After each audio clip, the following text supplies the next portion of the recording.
जय माँ इंद्राक्षी जय अम्बे। इंद्राक्षी धाम में दर्शकों आप सभी का हम हार्दिक स्वागत करते हैं। आइए इस विशेष अंक में हम बात करते हैं आंशिक सूर्य ग्रहण के बारे में। क्या ये सूर्य ग्रहण भारत में दृश्यमान होगा? क्या इस ग्रहण का भारत में सूतक स्पर्श मोक्ष माना जाएगा? क्या इस ग्रहण में भारत में भोजन बनाते समय या मंदिर के कपाट खोलते समय किसी प्रकार की हमें कोई सावधानी रखनी है? सारी जानकारी आपको इस अंक में हम देने वाले हैं। यह ग्रहण जो है ये 21 और 22 सितंबर की रात्रि में है। नाम है जिसका आंशिक सूर्य ग्रहण। अब आप सोच रहे होंगे सूर्य ग्रहण है, सूर्य तो दिन में दिखते हैं, तो ये रात्रि का संबंध इससे क्या है? सारा खुलासा इस अंक में करने वाले हैं। ध्यान से सुनिएगा। और अभी हम आपको इसीलिए कुछ दिन पहले से ही एडवांस में इस ग्रहण की जानकारी दे रहे हैं। आइए पंचांग देखें। 11 सितंबर सन 2025, दिन बृहस्पतिवार, संवत 2082, आश्विन मास, कृष्ण पक्ष, तिथि आज चतुर्थी है, नक्षत्र अश्वनी। आज जन्म जातक गणमूल नक्षत्र की श्रेणी में रहेंगे। राहु काल 1:30 से 3, दिशा शूल दक्षिण दिशा। अब देखो, किसी भी प्रकार से कई बार जब इस प्रकार से खगोलीय घटनाएं होती हैं, ग्रहण पड़ते हैं, तो बहुत लोगों में डर की स्थिति बन जाती है कि हमें कैसे खाना है, कैसे सोना है, और ऐसा माहौल बन जाता है। लेकिन सही जानकारी हो तो हम बहुत सारे भ्रम से, भ्रांति से भी बच जाते हैं। तो बेटा, मोटी माटी बात आपको बता दूं, यह ग्रहण भारत में दृश्यमान नहीं होगा। इस ग्रहण का भारत में कोई सूतक, स्पर्श, मोक्ष आदि से कोई लेना देना नहीं है। और जैसे आप कई बार सुन भी सकते हो, आपकी राशि माला माल हो जाएगी, आप धनवान बन जाओगे, आपके संग ऐसा होगा, तो आपको कतई घबराने की आवश्यकता नहीं है। कोई कुछ भी कहे, जो चीज़ भारत में घट ही नहीं रही है तो हमारे ऊपर उसका कैसा असर आएगा? जहाँ सर्दी होती है ठंड तो वहीं लगेगी। अब ये थोड़ी है कि सर्दी पड़ रही है न्यू जर्सी में और कंबल और रज़ाई ओढ़ करके हम यहाँ बैठ जाएं, तो ये तो मूर्खों वाली बात हो गई। इसलिए फिर आपको कह देता हूँ, भारत से इस ग्रहण का कोई लेना देना नहीं है। हाँ, खगोलीय घटना है, घटना घट रही है। ग्रहण हर वर्ष 2-4 पड़ते ही पड़ते हैं। बहुत ज़्यादा घबराने की आवश्यकता नहीं है और अपनी राशि को मालावान सुन के भी खुश होने की आवश्यकता नहीं है, क्योंकि इस ग्रहण का संबंध भारत की धरती से नहीं है।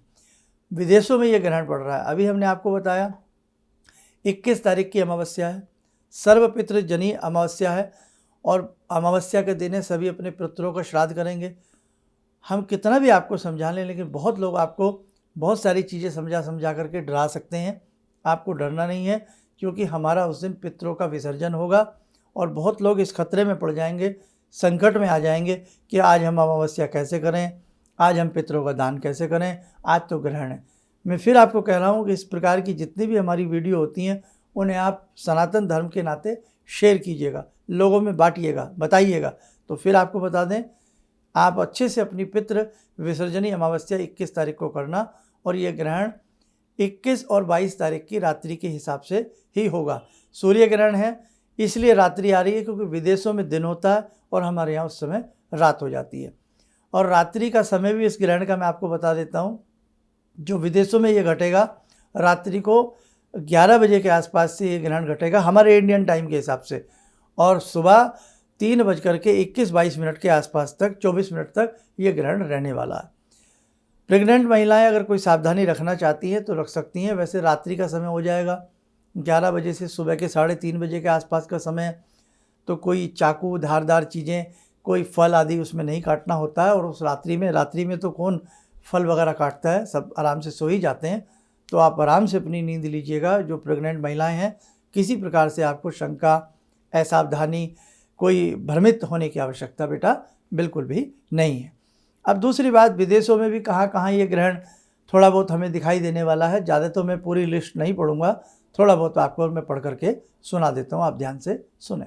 आंशिक सूर्य ग्रहण 21-22 सितंबर की रात्रि सन 2025 में भारत में दृश्यमान नहीं होगा। लेकिन कहाँ कहाँ ये ग्रहण दिखेगा, थोड़ा सा आप ये जानकारी ले लें। यह ग्रहण विश्व के अनेक भागों में आंशिक रूप से दिखाई देगा। यह ग्रहण दक्षिणी ऑस्ट्रेलिया, पैसिफिक अटलांटिक महासागर आदि में दिखाई देगा। यह ग्रहण फिजी, अमेरिकन समाओ, न्यूजीलैंड आदि में आंशिक रूप से दिखाई देगा। बाकी भारत में किसी भी प्रकार की सावधानी की आवश्यकता नहीं है और ना ही ये ग्रहण भारत में मान्य होगा और दृश्यमान होगा। अब हम एक अलग बात करते हैं कि जब एक साथ दो दो ग्रहण पड़ते हैं, भले ही ये ग्रहण भारत में नहीं है लेकिन विदेशों में तो है। अभी पीछे चंद्र ग्रहण, खग्रास चंद्र ग्रहण पड़ा बहुत बड़ा, और अब ये आंशिक सूर्य ग्रहण है। तो जब एक ही माह में इस प्रकार के दो ग्रहण पड़ें तो कहीं ना कहीं विश्व में अशांति का माहौल होता है, कहीं ना कहीं बड़े उत्पात होते दिखाई देते हैं, कहीं ना कहीं आकाश से कुछ ऐसी चीज़ें जैसे उल्कापात, उल्कापिंड वगैरह की स्थिति बनने की संभावना होती है, कहीं ना कहीं बहुत बड़ा विद्रोह, वैमनस्य की स्थिति उत्पन्न होती है। तो बहुत सारी ऐसी बातें हैं जो एक माह में लगातार दो ग्रहण हो या तीन ग्रहण हो, वो विश्व दृष्टि की पटल पर शुभ नहीं माने जाते हैं। और वैसे भी हम लंबे समय से आपसे कहते आ रहे हैं, आगामी समय जो है वो शुभ नहीं है, वो कहीं ना कहीं समय थोड़ा डरावना है, थोड़ा भयावह है। लेकिन जो व्यक्ति नेक ईमानदारी के जीवन पर चल रहे हैं, भगवान का स्मरण कर रहे हैं, जीवों पर दया कर रहे हैं, मानवता वाला जीवन अच्छे से जी रहे हैं, उन्हें किसी भी प्रकार से घबराने की आवश्यकता नहीं है। हमें प्रकृति प्रेमी बनना है, प्रकृति को मैला नहीं करना है, हमें वृक्षारोपण करते रहना है, हमें गौ माता की सेवा करनी है, हमें जीवों की सेवा करनी है, हमें हर प्राणी मात्र पर दया भाव दिखाना है और अच्छे से बेटे अपने जीवन को जीना है।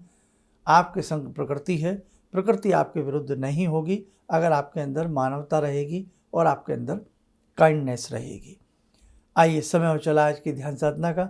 जुड़ते हैं आज की ध्यान साधना में भगवान श्री राम से। ओम रामो राजमणि सदा विजयते, रामं रमे संभजे, रामेण विहता निशाचर चमू, रामाय तस्मै नमः। रामानास्ति परायणं परतरं, रामस्य दासोऽम्यहम्। रामे चित्तलया सदा भवतु मे, भो राम मामुद्धर। राम रामेति रामेति, रमे रामे मनोरमे, सहस्रनाम तत्तुल्यं, राम नाम वरानने। आदो राम तपोवनं दिगमनं, हत्वा मृगं काञ्चनं, वैदेहीहरणं जटायुमरणं, सुग्रीवसंवासनं। बाले निग्रहणं समुद्रतरणं, लङ्कापुरे दाहनं, पश्चात् रावणकुम्भकर्णहननम्, एतद्धि रामायणम्, एतद्धि रामायणम्। कवच बना लें, ध्यान करें, राम जी का शुभ आशीष हम सबके ऊपर बरस रहा है।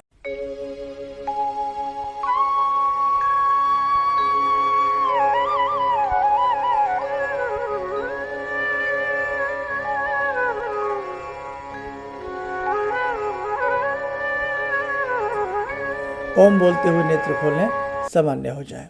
देखो साधकों, हमने ग्रहण के बारे में आपको बता दिया, किसी प्रकार से आपको घबराने डरने की आवश्यकता नहीं है। और इस प्रकार की जितने भी हमारे अंक होते हैं, वीडियो होती हैं, कृपया जो लोग डर जाते हैं, ग्रहण को लेकर के डरा दिए जाते हैं, आप उन तक हमारी ये वीडियो शेयर जरूर कीजिएगा। चलिएगा, आप सब लोग स्वस्थ रहें, सुखी रहें। इन्हीं शुभकामनाओं के साथ हम अपनी वाणी को विराम देते हैं। जय जय अम्बे। गुरु जी से मैं तब से जुड़ा हूँ जब से वो एक चैनल आती थी P7, उसी से मैं जुड़ा हुआ था। और गुरुदेव से हमारी जब मुलाकात हुई तो मैं आश्चर्यचकित रह गया जब उन्होंने हमसे बताया कि आपके साथ ऐसे ऐसे हुई। तो मैं इतना आश्चर्य हो गया कि इन्हें कैसे मालूम, और इतना बढ़िया इन्होंने बताया इन्होंने, जिसके वजह से मैं आज तक उनसे प्रभावित हूँ। और इनका बताने का शैली वगैरह इतनी बढ़िया है जो हम अपने क्लास के टीचर से भी उतना बढ़िया नहीं समझ पाते थे। ये हमें बहुत पसंद आई। और दूसरी बात कि इनके साथ जितने भी मैं जुड़ा, जब से जुड़ा रहा, जो भी समस्या आई, मैं बहुत ही अच्छा तरह से मेरे सॉल्व होते चले गए। और आज तक मैं उनके आशीर्वाद से मैं बहुत सुखी हूँ। और मैं यही कहूँगा, सभी लोगों से आग्रह करूँगा कि ये पहले इनकी बात करें, समझें, देखिए कैसे उन्होंने अपना रूप दिखाया। और मैं इनसे बहुत प्रभावित हूँ और मुझे बहुत ही फायदा हुआ है। किसी भी समस्या के समाधान के लिए मिले प्रसिद्ध हस्तरेखा एवं वास्तु विशेषज्ञ प्रोफेसर धर्मेंद्र शर्मा जी से। नोट: शिविर में भाग लेने हेतु एवं व्यक्तिगत रूप से मिलने के लिए कॉल करने का समय सुबह 10 बजे से शाम 6 बजे तक। हमारे विभिन्न ज्ञानवर्धक कार्यक्रम देखने के लिए आप हमें अभी सब्सक्राइब करें, बेल आइकन को प्रेस करें ताकि आप देख सकें हमारा कार्यक्रम सबसे पहले। और अधिक जानकारी के लिए फेसबुक पेज को लाइक करना न भूलें।